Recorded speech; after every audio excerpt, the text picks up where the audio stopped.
these terms, and of course everything will be quite smooth and easy for them.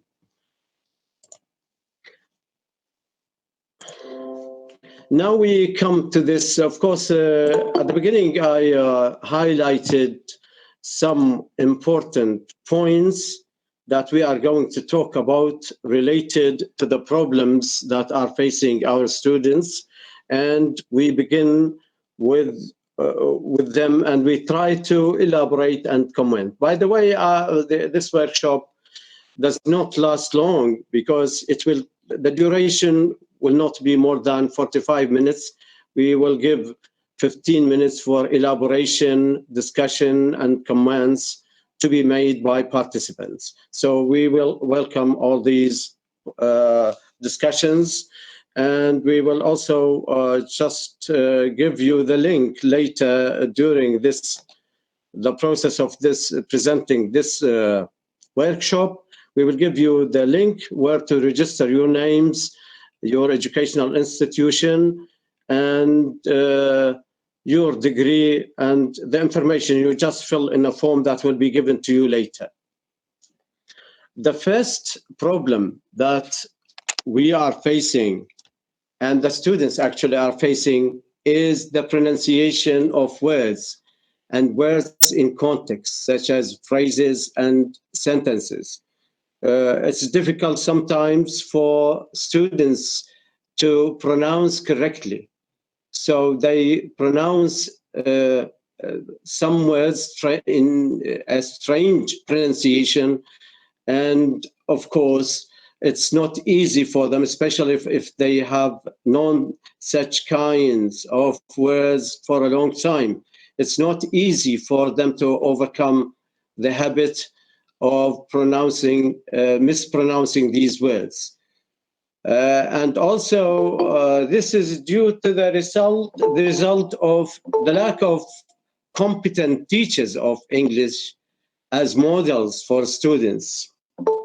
We know that the teacher is the model that is exposed to his or her students. If the teacher is not a good model, the outcome will be also not good, because the students usually imitate their teachers. If their teachers are not good models, of course, the students will also mispronounce the words they get from their teachers. Previous inaccurate pronunciation at the secondary school level, of course, it takes us a long time to cope with this problem, especially when the students mispronounce the words. So it takes a lot of time on the account of the student to have full mastery about the correct pronunciation of individual words or words in context. One of the reasons behind this problem is that the main focus which is given by the teachers is comprehension and speech perception. They do not bother about asking students to pronounce correctly. Because you see, even during our experience of going to schools, during the school-based practicum, or even in the college-based practicum, we hear some strange pronunciation made by students. And of course, this is a reflection to what they have got from their teachers. They need a lot of practice, of course, that is recycled again and again until they get the full mastery over the correct pronunciation of the words. There is another fact, of course. We are teaching our colleges here in Iraq. We are teaching British English, and we use two books. That is by O'Connor, Better English Pronunciation, and Phonetics and Phonology by Peter Roach. That means that the main focus is on British English. So now, since the world has turned into a small village, of course, everybody, even children, can get access to YouTubes, to videos, and they can teach themselves. You see, I had the experience of listening to children in the primary school, and they are amazingly mastering the American English pronunciation. So in our universities, for teaching purposes, of course, we teach them British English. And of course, this doesn't mean that we are not encouraging students to know American English. And some do. They have access to YouTubes, to televisions, and they can understand and focus on the pronunciation they like. There is another problem, which is the mother tongue interference. Of course, some sounds are taken from the mother tongue, and they are reflected in the pronunciation, whether it is American or British variety. There is another challenge, which is the relationship between spelling and pronunciation. Of course, we all know that Arabic is a Semitic language. It belongs to the Semitic family, and there is a strong affinity between the form of the letters and the sound. So there is a strong relation between letters and sound, unlike English, because in English there is no one-to-one correspondence between spelling and pronunciation. There is no harmony between the letter and the sound. We can give a lot of examples about this inconsistent relationship between spelling and pronunciation. There are certain sounds, letters that are written but not pronounced, and there are certain groups of letters that are, you see, they are pronounced differently. We have shepherd, we have psychology, we have a lot of examples that can be given about showing this problem. And also, we have just mentioned something about British English pronunciation and American English pronunciation. The books, the textbooks we are teaching our students are highly influenced by British English pronunciation. So when they come across certain symbols for representing the sound, and if they are given certain words that are transcribed in American English, of course, students may get confused and they may be unable to identify which is relevant and which is not. Words, also words that have combinations of consonants that give just one phoneme, we have just mentioned this point. And some English letters are written but not pronounced. When it comes to the point of vowels, diphthongs, and triphthongs, it is really a problem. The vowels can be divided into true vowels and diphthongs and triphthongs. In Arabic, for example, we have just 6 vowels, but in English we have 12 vowels, 8 diphthongs, and 5 triphthongs. We have vowels in British English and in English in general. Vowels can be long and can be short. True vowels remain constant and they do not glide or move to any other element. But diphthongs are combinations of 2 vowels. The first one is long and the second is short. And normally, the first or the long element in this combination glides or moves in the direction of the second element. And this is really problematic to Arab speakers. Triphthongs are also more challenging to our students because they are combinations of 3 vowels, and the transition or the movement, the glide from one vowel to another in this combination, of course, is so rapid, and they need a lot of practice by non-native speakers in order to have full mastery over the pronunciation of the triphthongs. Another problem is the pronunciation of the letter C, because sometimes it is pronounced se, and sometimes it is pronounced ke, depending on certain constraint or certain rules. So we can say also that spelling in Arabic is regular, whereas in English spelling is irregular. This can be confusing to students and pose, you see, a difficulty for all non-native speakers. And of course, during our teaching experience in the 3 Arab countries, that is Iraq, Jordan, and Sultanate of Oman, we found a lot of variations and a lot of differences, and the interference of the mother tongue, of course, plays a great role in the variations of pronunciation in English. These variations are so acute in the Sultanate of Oman because for the sound J, which is one phoneme, we have a lot of allophones. We have J, G, Ye sound.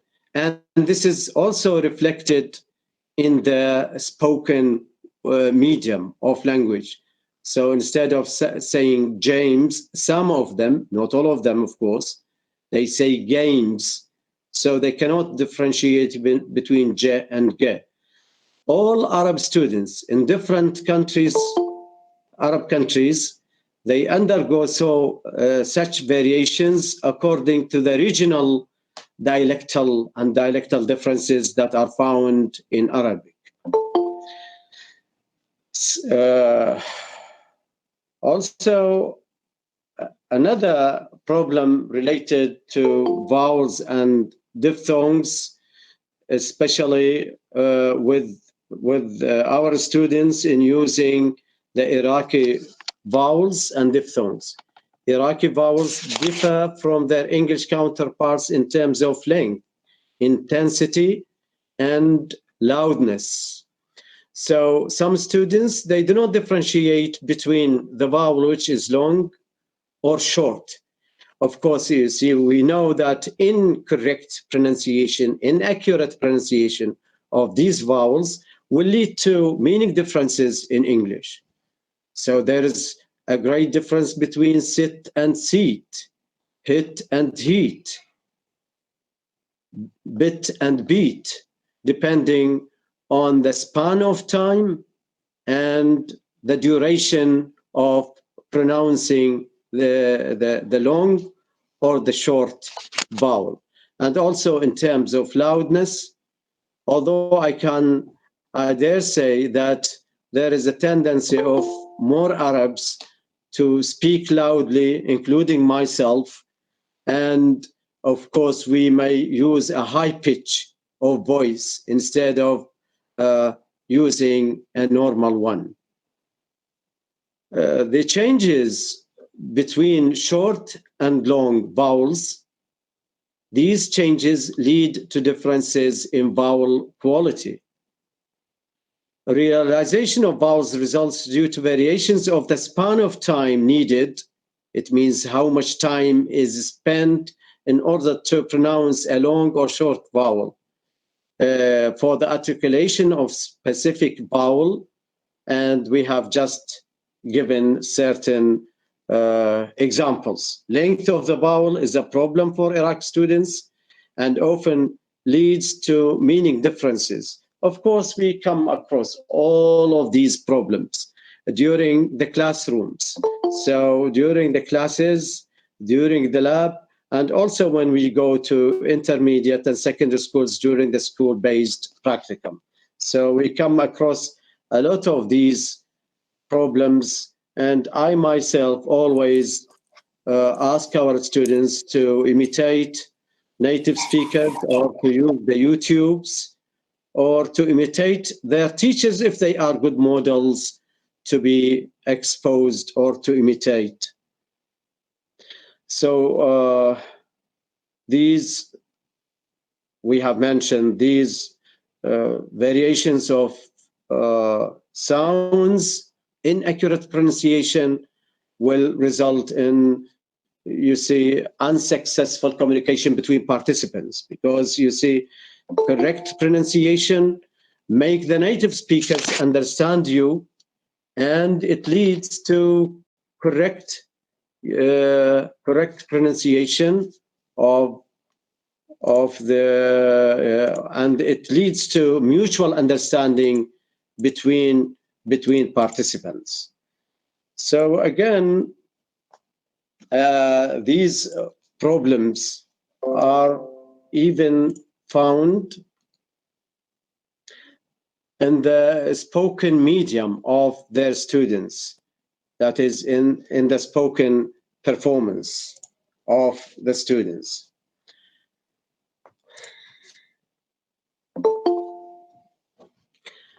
Now, English consonants versus Iraqi consonants. Iraqi students face a big challenge in identifying many native accents and dialects. We have mentioned that they are sometimes confused between American English and British English, and the different regional dialects in Iraqi Arabic leads to differences in pronunciation. And we gave example about the Omani pronunciation of the phoneme J, that it has different allophones, and the allophone is a member of the same phoneme. And of course, there are differences or variations between students who are coming or descending from different regions in the Sultanate of Oman, and there are variations in the pronunciation of Iraqi students. Is this phoneme between those who are living in the southern part of Iraq and those who are living in the western part of Iraq. Also mentioned that, you see, most of the teachers at the intermediate and secondary schools, and even at the university level, they do not bother much. And I have even noticed during my experience with working with native speakers that native speakers do not bother much about the pronunciation, because they focus on understanding. Yeah, they may have their own logic, but of course, we as non-native speakers, we as teachers, we stress the fact that students have to pronounce correctly, and they this is for teaching purposes. The choice of either allophonic differences is sometimes arbitrary. This is arbitrary because it's not governed by rules, and students are free sometimes to utter the sound without even bothering themselves about what is correct and what is incorrect. Well, I give this advice to my students, is that, and even to teachers, is that they have to give the students what is correct, not only to emphasize meanings, only meanings or understanding.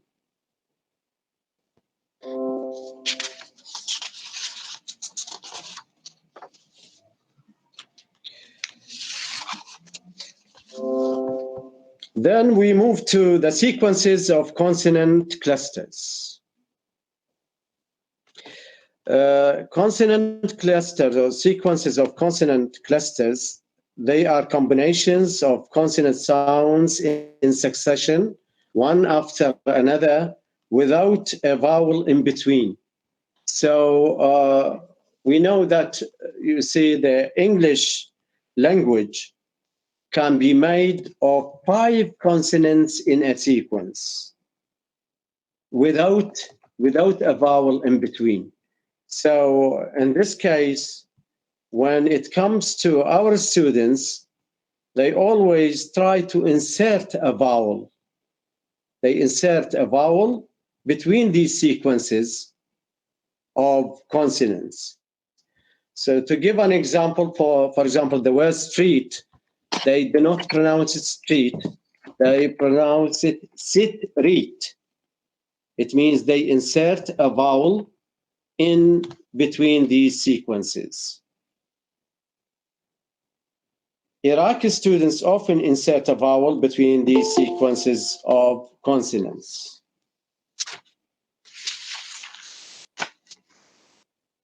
I'm really very sorry because I encounter, you see, something with the PowerPoint I have prepared. So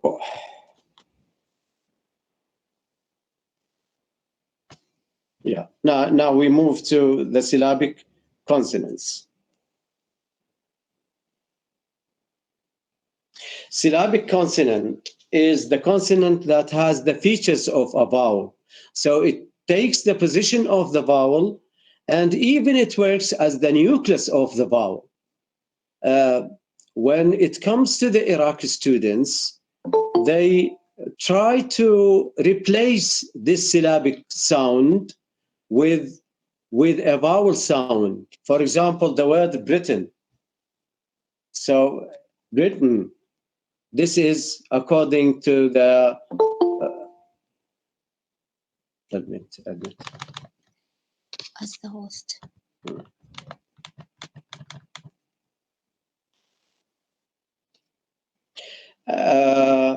Sorry about this inconvenience.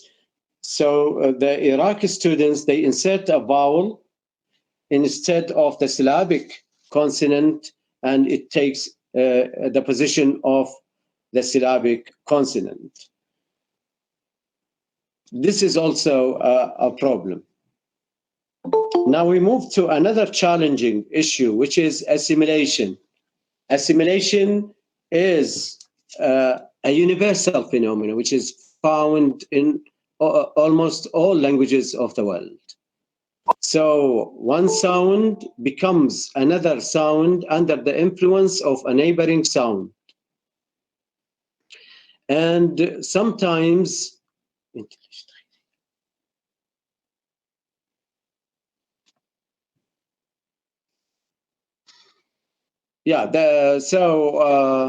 students must be taught the rules of the assimilation when they are found within the word or when it crosses the boundaries of single words to a text or to phrases or clauses.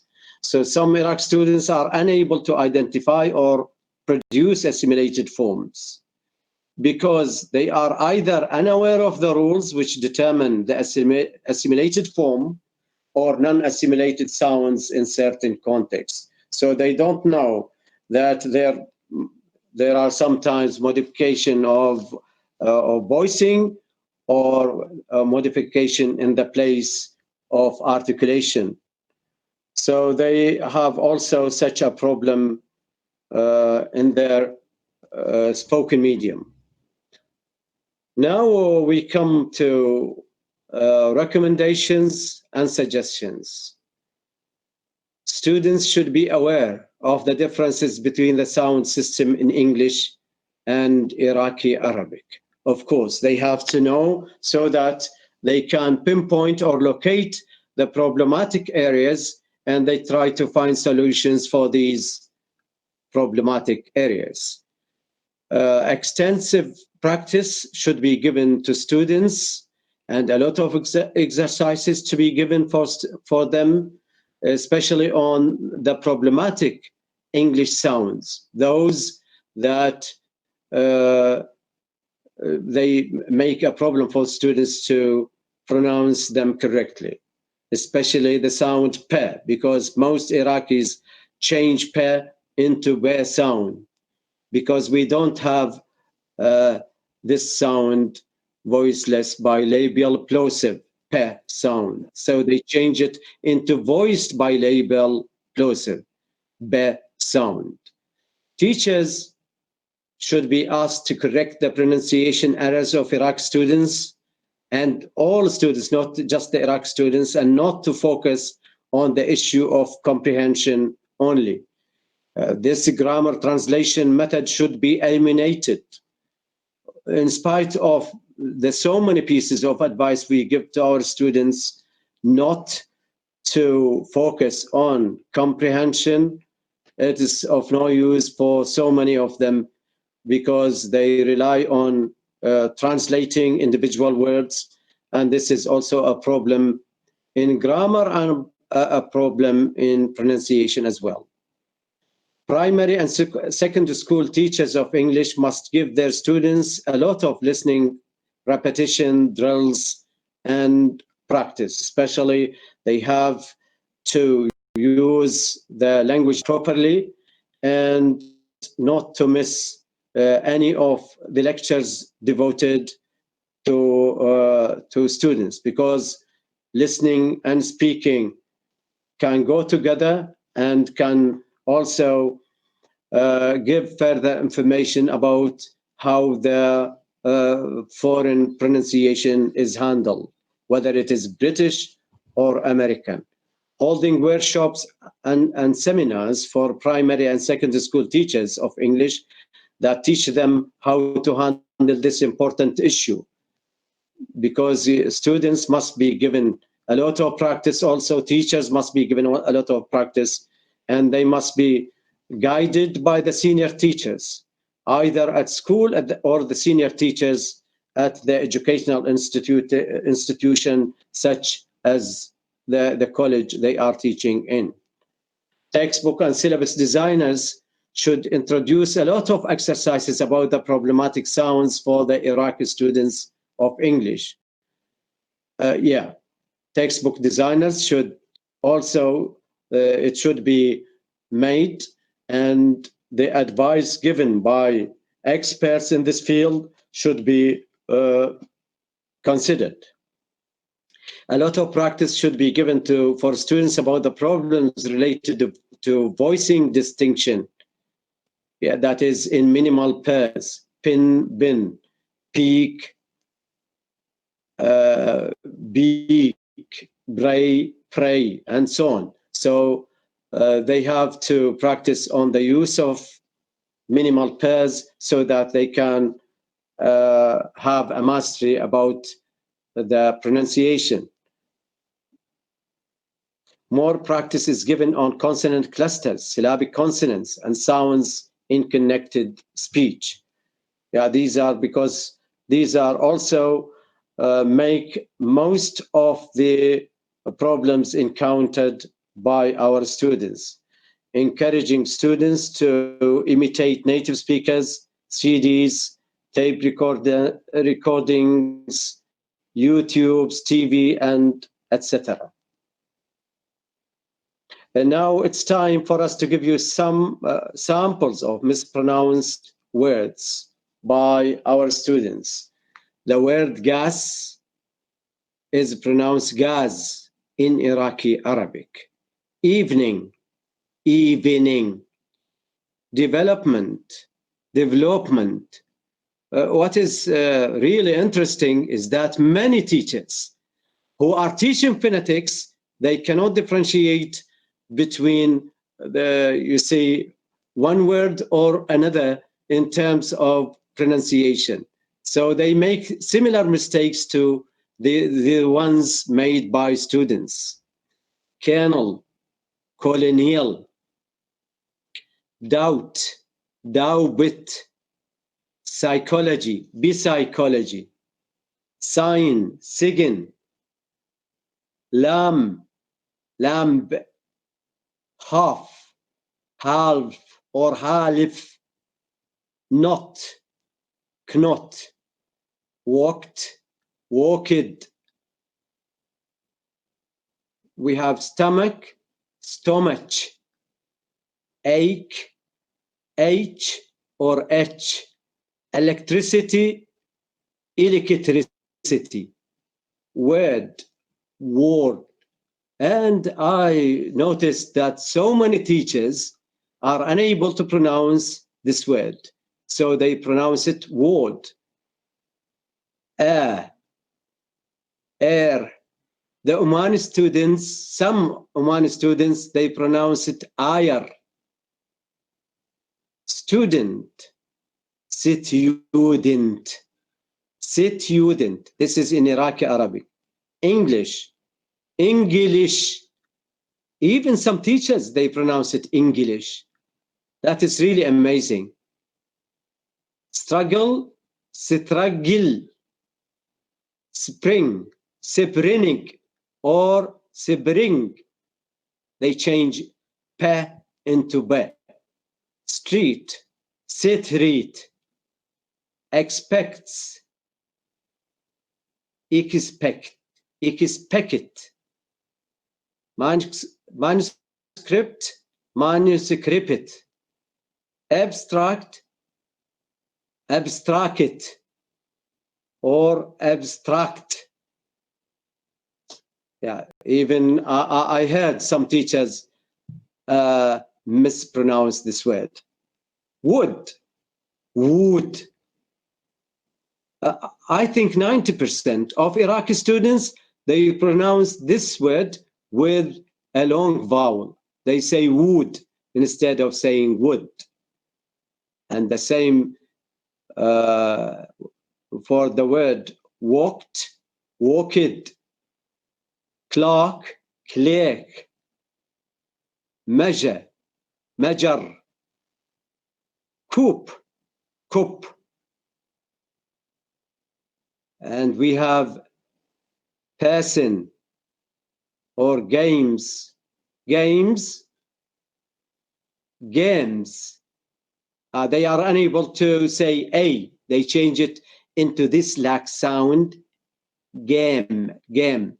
Or cake, they change it into cake. Person, person. Or person. Clothes, clothes, clothes. Also, more than 90% of Iraqis, they pronounce it clothes instead of saying clothes.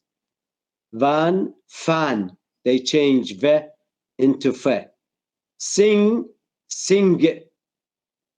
Six, six. Peak, beak. Letter, litter. Litter. People, pupil. First, first, first. Bear, beer. Lion, leon. Heart, hurt. Heard, heard. Perhaps, perhaps. Paper, paper. Measure, measure. Snow, snow. Late, late. Year, year.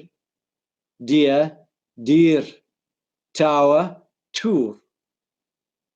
Pure, pure. Bear, bear. Drawing, drawing, or drawing. Thank you very much. I skipped the last list. Now I hope that Ms. Marwa has uploaded the link for you to just to register. And if you have any elaboration, comments, I am glad and happy to hear from you. Thank you very much.